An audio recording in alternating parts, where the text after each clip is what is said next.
నిన్న మా శాసనసభ్యులు గౌరవనీయులు మైపాల్ రెడ్డి గారి పైన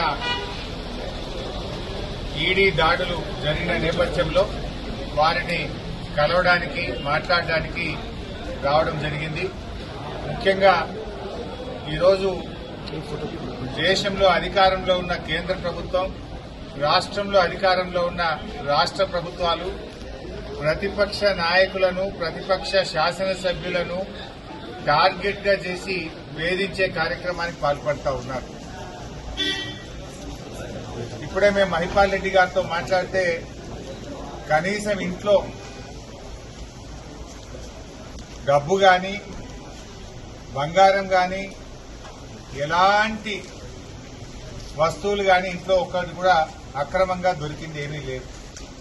ఏది ఉన్నా ఐటీ రిటర్న్స్ తో బాజాప్తా అన్ని క్లియర్ గా స్పష్టంగా ఉన్నాయి తప్ప ఒక్క తప్పు కూడా లేదు. అయినా ఎందుకు దాడులు చేస్తున్నట్టు? కేవలం భయభ్రాంతులకు గురి చేయడం, లొంగ తీసుకునే ప్రయత్నం చేయడం.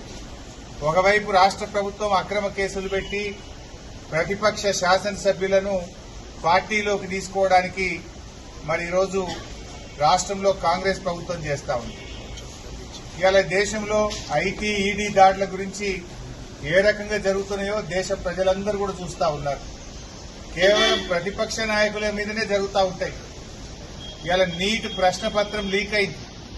దేశంలో 24 లక్షల మంది విద్య కోసం పరీక్ష రాస్తే ఆ పరీక్ష ప్రశ్నపత్రం అంగట్లో సరికైపోయింది.